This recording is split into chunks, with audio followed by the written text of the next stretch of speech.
नमस्कार और सभी का स्वागत है एक बार फिर से सारथी पाठशाला में। सीटेट फरवरी 2026 को आयोजित होने वाली जो सीटेट की परीक्षा है, उस परीक्षा के संदर्भ में आज हिंदी पेडागोजी के कुछ अति महत्वपूर्ण प्रश्नों की हम लोग चर्चा करेंगे। पहला प्रश्न आपके सामने आपकी स्क्रीन पर है और पहला प्रश्न क्या कह रहा है? पहला प्रश्न है, निम्नलिखित में से कौन सा प्रश्न संदर्भ में व्याकरण शिक्षण को पुष्ट करता है? सबसे पहले हम लोग ध्यान से प्रश्न को पढ़ेंगे। प्रश्न क्या कह रहा है उसको समझेंगे।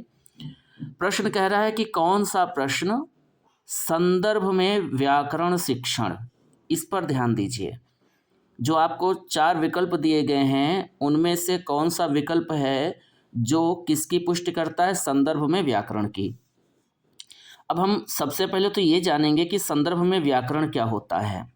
संदर्भ में व्याकरण का मतलब है कि हमें पठन पाठन करते समय बच्चों को अलग से व्याकरण नहीं पढ़ाना है, अपितु पाठ के अंतर्गत आए हुए शब्दों को वहीं पर बताना है कि वो शब्द संज्ञा हैं, सर्वनाम हैं, क्रिया हैं अथवा विशेषण हैं। तो अलग से व्याकरण न पढ़ा करके पढ़ते समय पाठ के अंतर्गत आने वाले शब्दों को, अगर वो व्याकरणिक शब्द हैं, व्याकरण की श्रेणी में आ रहे हैं, तो उनसे संबंधित जो भी महत्वपूर्ण बिंदु हैं उनको स्पष्ट करना, ये क्या कहलाता है? संदर्भ में व्याकरण शिक्षण। तो कौन सा प्रश्न है जो संदर्भ में व्याकरण शिक्षण को पुष्ट करता है? पहला प्रश्न घर घर पुनरुक्त शब्द युग्म है। इसी तरह के 2 और शब्द युग्म बताइए। आप जो पाठ पढ़ रहे थे, बच्चों को पढ़ा रहे थे, उसमें एक शब्द आया घर घर, और जो कैसा शब्द है? पुनरुक्त शब्द युग्म है। इसी तरह के 2 और शब्द युग्म आपको बच्चों को बताना है। क्या ये संदर्भ में व्याकरण शिक्षण को पुष्ट कर रहा है? दूसरा, घर घर पुनरुक्त शब्द युग्म है। दिए गए शब्द समूहों में से ऐसे शब्द युग्म छांटिए। क्या ये संदर्भ में व्याकरण शिक्षण की बात कर रहा है? तीसरा कथन या प्रश्न है, घर घर शब्द युग्म का प्रयोग करते हुए 2 वाक्य बनाइए। और चौथा है, घर घर आपकी ही चर्चा है, वाक्य में घर शब्द की पुनरावृत्ति से अर्थ पर क्या प्रभाव पड़ता है? तो जो 4 विकल्प हैं, इन 4 विकल्पों में आपको बताना है कि सही उत्तर क्या हो जाएगा।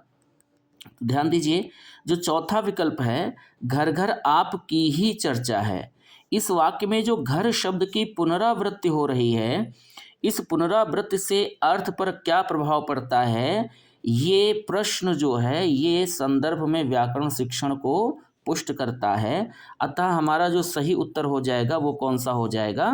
डी हो जाएगा। अगले प्रश्न की ओर हम लोग बढ़ते हैं और अगला प्रश्न क्या है? अगला प्रश्न है, बच्चों के लिए अतिरिक्त पठन सामग्री क्यों विकसित की जाती है? हम बच्चों के लिए जो अतिरिक्त पठन सामग्री विकसित करते हैं उसकी आवश्यकता क्या होती है? तो इस अतिरिक्त सामग्री की आवश्यकता क्या होती है? पहला विकल्प कह रहा है, पढ़ने में रुचि जगाने एवं भाषा ज्ञान में वृद्धि के लिए। इस अतिरिक्त सामग्री से बच्चों की पढ़ने में रुचि जागृत होती है और उनके भाषा ज्ञान में वृद्धि होती है। क्या इसके लिए सामग्री होती है? पढ़ने में रुचि जगाने एवं सामान्य ज्ञान में वृद्धि के लिए। तीसरा विकल्प है भाषा ज्ञान बढ़ाने एवं साहित्यकारों में रुचि जगाने के लिए। और चौथा है भाषा ज्ञान बढ़ाने और सामान्य ज्ञान में रुचि जगाने के लिए। तो आपको ये 4 विकल्प दिए जा रहे हैं। प्रश्न है, बच्चों के लिए अतिरिक्त पठन सामग्री क्यों विकसित की जाती है? 4 विकल्प हैं, सही उत्तर कौन सा है? तो अतिरिक्त पठन सामग्री जो होती है उसका विकास क्यों किया जाता है? उसका विकास इसलिए किया जाता है क्योंकि उस सामग्री से बच्चों में पढ़ने के प्रति रुचि जागृत होती है और उनके भाषाई ज्ञान में क्या होती है? वृद्धि होती है। ठीक है, तो यहाँ पर जो हमारा पहला विकल्प है वह सही उत्तर हो जाएगा। अगले प्रश्न की ओर हम लोग बढ़ते हैं और देखते हैं अगला प्रश्न हमारा क्या है। अगला प्रश्न, तीसरा प्रश्न आपके सामने, उच्च प्राथमिक स्तर पर भाषा शिक्षण का एक महत्वपूर्ण उद्देश्य है। उच्च प्राथमिक स्तर अर्थात जूनियर स्तर पर जो भाषा शिक्षण होता है उसका एक महत्वपूर्ण उद्देश्य क्या होता है? क्या भाषा की नियमबद्ध प्रकृति को पहचानना, भाषा के जो नियम होते हैं उनकी प्रकृति क्या है, उन नियमों के विषय में जानकारी प्राप्त करना, उनको पहचानना, क्या ये उद्देश्य है? भाषा के अलंकारिक रूप को पहचानना, या भाषा के व्याकरण को कंठस्थ करना, या साहित्यिक विधाओं में रचना करना। तो तीसरा महत्वपूर्ण प्रश्न और तीसरे प्रश्न का सही उत्तर क्या हो जाएगा? तो उच्च प्राथमिक स्तर पर भाषा शिक्षण का महत्वपूर्ण उद्देश्य क्या होता है? उच्च प्राथमिक स्तर पर भाषा शिक्षण का महत्वपूर्ण उद्देश्य होता है भाषा की नियमबद्ध प्रकृति को पहचानना। ठीक है, ए विकल्प हमारा सही उत्तर हो जाएगा। अगले प्रश्न की ओर हम बढ़ते हैं। चौथा प्रश्न कह रहा है भाषा शिक्षण की किस विधि में मातृभाषा को मध्यस्थ नहीं रखा जाता है? दो शब्दों पर हमें ध्यान देना है कि भाषा शिक्षण की कौन सी वह विधि है जिसमें हम मातृभाषा को मध्यस्थ नहीं रखते हैं। क्या व्याकरण विधि में हम मातृभाषा को मध्यस्थ नहीं रखते हैं, या सूत्र विधि में मातृभाषा को मध्यस्थ नहीं रखा जाता है, अनुवाद विधि में अथवा प्रत्यक्ष विधि में? तो यहाँ पर जो सही उत्तर हो जाएगा वो क्या हो जाएगा? हमारा सही उत्तर क्या हो जाएगा? प्रत्यक्ष विधि। प्रत्यक्ष विधि में क्या होता है कि जो मातृभाषा होती है उसको मध्यस्थ नहीं बनाया जाता है, अपितु जो शब्द हम बच्चों को पढ़ा रहे होते हैं उस शब्द से संबंधित वस्तु हम उन्हें दिखा करके वह शब्द सिखाते हैं।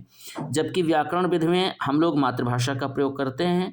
अगर हमें अनुवाद बनाना है दिस इज ए चेयर, तो पहले हम उसकी हिंदी बच्चों को बताते हैं यह एक कुर्सी है, और उसके बाद हम कहते हैं कि इसका ट्रांसलेशन क्या होगा। सूत्र विधि में भी हम मातृभाषा का प्रयोग करते हैं, अनुवाद विधि में हम मातृभाषा का प्रयोग करते हैं, लेकिन प्रत्यक्ष विधि में, जिसको हम डायरेक्ट मेथड भी कहते हैं, उस विधि में हम मातृभाषा का प्रयोग न करके जो भी शब्द हम बच्चों को सिखा रहे हैं उससे संबंधित वस्तु बच्चों को दिखा देते हैं। तो यहाँ पर हमारा चौथा विकल्प सही उत्तर हो जाएगा। अगले प्रश्न की ओर हम लोग बढ़ते हैं। भाषा शिक्षण के संदर्भ में किसी शिक्षक के लिए सर्वाधिक महत्वपूर्ण है। भाषा शिक्षण के संदर्भ में किसी शिक्षक के लिए सर्वाधिक महत्वपूर्ण क्या है? अब ये जो सर्वाधिक शब्द यहाँ पर आया है, कहीं ना कहीं ये इंगित करता है, इशारा करता है इस तरफ कि जो दिए गए चार विकल्प हैं वो चारों कहीं ना कहीं सही हैं, लेकिन उन चारों में सर्वाधिक अर्थात जो सबसे अधिक सही विकल्प है वो हमें लिखना है। तो विकल्प क्या हैं? पाठचर्या सहगामी क्रियाओं का आयोजन करना। भाषा शिक्षण के संदर्भ में किसी शिक्षक के लिए सर्वाधिक महत्वपूर्ण क्या है? कि वो पाठ्यचर्या सहगामी क्रियाओं का आयोजन करे, भाषा प्रयोग के अधिक अवसर प्रदान करे अपने छात्रों को, निर्धारित पाठ्यक्रम को पूरा करे और परीक्षा का आयोजन करे। तो भाषा शिक्षण के संदर्भ में यहाँ पर जो चार विकल्प दिए हैं इनमें सर्वाधिक उपयुक्त विकल्प कौन सा है? तो सबसे उपयुक्त विकल्प कौन सा है? यहाँ पर सही विकल्प हो जाएगा भाषा प्रयोग के अधिक अवसर प्रदान करना। वी विकल्प सही उत्तर हो जाएगा। अगला प्रश्न कह रहा है जब शिक्षिका पूछती है कि हम भी सफल होंगे, इस वाक्य में भी लगने से अर्थ में क्या अंतर आता है? एक वाक्य है हम भी सफल होंगे, और शिक्षिका इस वाक्य में जो भी शब्द आया है, इस भी शब्द के प्रयोग होने से इस वाक्य के अर्थ में क्या अंतर आता है? और यह प्रश्न शिक्षिका अपने छात्रों से पूछती है। तो शिक्षिका के द्वारा पूछे गए इस प्रश्न का आशय क्या है? इस प्रश्न के द्वारा शिक्षिका बच्चों को क्या सिखाना चाहती है, क्या बताना चाहती है? अवलोकन क्षमता के अवसर देना चाहती है, बच्चे भाषा का अवलोकन कर सकें इसके लिए वह अवसर दे रही है, भाषा की बारीकियां समझाना चाहती है, व्याकरण सिखाना चाहती है, या परीक्षा के लिए तैयार करना चाहती है। इस वाक्य को हम दो तरह से बोल सकते हैं। एक तो हम सीधे ये कह सकते हैं कि हम सफल होंगे, और दूसरा हमने इसमें भी निपात लगा दिया। भी क्या है? निपात है, और निपात लगाने से क्या होता है? वाक्य में बल पड़ता है, वाक्य के अर्थ पर प्रभाव पड़ता है। तो इस वाक्य के माध्यम से अध्यापिका जो है वह बच्चों को क्या सिखाना चाहती है? वह बच्चों को भाषा की बारीकियां सिखाना चाहती है। बी विकल्प हमारा बिल्कुल सही उत्तर हो जाएगा। अगला महत्वपूर्ण प्रश्न, हिंदी भाषा के शिक्षक के रूप में आपके लिए सबसे कम महत्वपूर्ण क्या है? आप एक हिंदी भाषा के शिक्षक हैं और शिक्षक के रूप में आपके लिए बहुत कुछ महत्वपूर्ण होता है, लेकिन जो नीचे चार बातें बताई गई हैं उनमें सबसे कम महत्वपूर्ण आपके लिए क्या है? भाषा प्रयोग की क्षमता का विकास। आप एक भाषा शिक्षक हैं, आपका कर्तव्य है कि आप अपने छात्रों में भाषा प्रयोग की क्षमता का विकास कर सकें। क्या ये महत्वपूर्ण है? बिल्कुल महत्वपूर्ण है। व्याकरणिक नियमों की जानकारी, क्या ये महत्वपूर्ण है?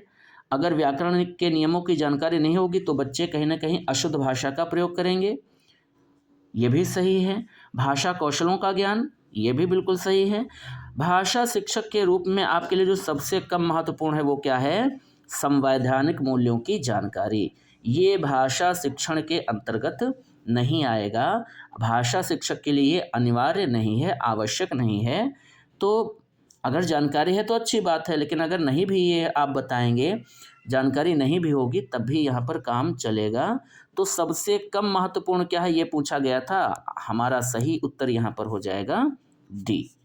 अगला प्रश्न, प्रश्न संख्या 8, हिंदी भाषा शिक्षक के रूप में सर्वाधिक महत्वपूर्ण है। इससे पहले प्रश्न में पूछा गया था कि सबसे कम महत्वपूर्ण क्या है, अब पूछा जा रहा है हिंदी भाषा के शिक्षक के रूप में सबसे अधिक महत्वपूर्ण क्या है। तो पहला विकल्प है भाषा की परिभाषाओं का याद होना। क्या भाषा की परिभाषाएं याद होनी चाहिए अगर एक भाषा के शिक्षक हैं आप तो। दूसरा है साहित्यिक लेखन एवं पुरस्कार। अगर आप भाषा के शिक्षक हैं तो आपको पता होना चाहिए कि साहित्य में कौन कौन से ग्रंथ लिखे गए हैं, किस ग्रंथ पर क्या पुरस्कार मिला है। क्या ये सही है, महत्वपूर्ण है। भाषा शिक्षा की शास्त्रीय समझ और साहित्यिक संगोष्ठियों में भागीदारी। अगर आप भाषा के शिक्षक हैं, अध्यापक हैं, तो आप साहित्यिक संगोष्ठियों में भाग लें, ये महत्वपूर्ण है। या आपके अंदर भाषा की शिक्षा शास्त्रीय समझ होनी चाहिए, ये महत्वपूर्ण है। तो देखिए चारों महत्वपूर्ण है, लेकिन चारों में जो भाषा शिक्षक के रूप में सबसे महत्वपूर्ण है, वो सबसे महत्वपूर्ण तथ्य क्या है, तो एक भाषा शिक्षक को भाषा की शिक्षा शास्त्रीय समझ होनी चाहिए। तो यहाँ पर हमारा तीसरा विकल्प सबसे महत्वपूर्ण है, अतः इस 8वें प्रश्न का सही उत्तर क्या हो जाएगा? सी हो जाएगा। ठीक है, 8वें प्रश्न का सही उत्तर सी हो जाएगा। अगला प्रश्न, भाषा शिक्षण के संदर्भ में सतत और व्यापक आकलन। भाषा शिक्षण के संदर्भ में सतत और व्यापक आकलन के लिए सर्वाधिक महत्वपूर्ण क्या है। अगर आप अपने बच्चों का, अपने छात्रों का सतत और व्यापक मूल्यांकन कर रहे हैं तो इसके लिए सबसे महत्वपूर्ण बिंदु क्या है, ये पूछा जा रहा है। तो बच्चों की उच्चारण त्रुटियों पर अत्यधिक ध्यान देना, क्या ये महत्वपूर्ण है। बच्चों के भाषा प्रयोग का निरंतर अवलोकन करना, क्या ये महत्वपूर्ण है। बच्चों के भाषा प्रयोग का कक्षाई अवलोकन, आप अपनी कक्षा में बच्चे जो भाषा प्रयोग करें उसका अवलोकन करें। या बच्चों के पढ़ने लिखने की कुशलता का अवलोकन। तो ध्यान दीजिए ये पूछा गया है कि सतत और व्यापक मूल्यांकन के लिए, आकलन के लिए सर्वाधिक महत्वपूर्ण क्या है। मतलब यह है कि दिए गए 4 विकल्प जो हैं वो चारों कहीं ना कहीं महत्व रख रहे हैं, किंतु उनमें सबसे महत्वपूर्ण क्या है हमें वो बताना है। तो यहाँ पर जो सर्वाधिक महत्वपूर्ण है वह क्या है, बच्चों के भाषा प्रयोग का निरंतर अवलोकन करना। ठीक है, कि बच्चे जो भाषा प्रयोग कर रहे हैं उसका प्रयोग सही है या गलत है, कहीं कोई अशुद्धि है, अगर है तो उसको, उस अशुद्धि का समाधान करना है। तो हमारा जो सही उत्तर यहाँ पर हो जाएगा वो कौन सा हो जाएगा? बी। बी विकल्प सही उत्तर है। अगला प्रश्न है, 8वीं कक्षा में मुदित पढ़ते समय परेशानी का अनुभव करता है। एक छात्र है मुदित जो किस कक्षा में पढ़ता है? 8वीं कक्षा में। उसकी समस्या क्या है कि पढ़ते समय वो परेशानी का अनुभव करता है। संभवतः मुदित ग्रस्त है, किससे ग्रस्त है? अब आपके सामने 4 विकार हैं, जो अधिगम के विकार हैं, ये 4 विकार हैं और इन 4 विकारों में से आपको ये देखना है कि पढ़ते समय जो परेशानी होती है वह किस विकार के नाम से जानी जाती है। तो पढ़ने वाला जो विकार होता है, क्या वो डिसलेक्सिया होता है, डिस्कैलकुलिया होता है, अफेजिया होता है या फिर डिस्ग्राफिया होता है। तो यहाँ पर हम सबसे पहले ये समझ लें कि ये जो 4 विकार हैं ये किससे संबंधित होते हैं। डिस्ग्राफिया जो होता है ये तो लेखन से संबंधित विकार होता है ना। डिस्ग्राफिया लेखन से संबंधित होता है। अफेजिया भाषा से संबंधित होता है। तो भाषाई विकार जो होता है वो अफेजिया।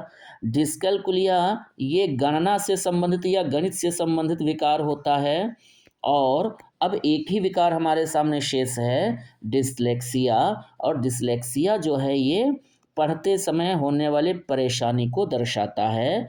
तो हम कह सकते हैं कि यहाँ पर जो हमारा सही उत्तर होगा वो क्या हो जाएगा, ए हो जाएगा। ठीक है, तो ये 10 महत्वपूर्ण प्रश्न हो गए और उम्मीद करते हैं कि ये क्लास आपको अच्छी लगी होगी। अगर आपको क्लास अच्छी लगी है तो आप इस चैनल को लाइक कीजिए, शेयर कीजिए और सब्सक्राइब जरूर कीजिएगा। हम पुनः मिलेंगे ऐसे ही महत्वपूर्ण प्रश्नों के साथ अगली क्लास में, अगले वीडियो में।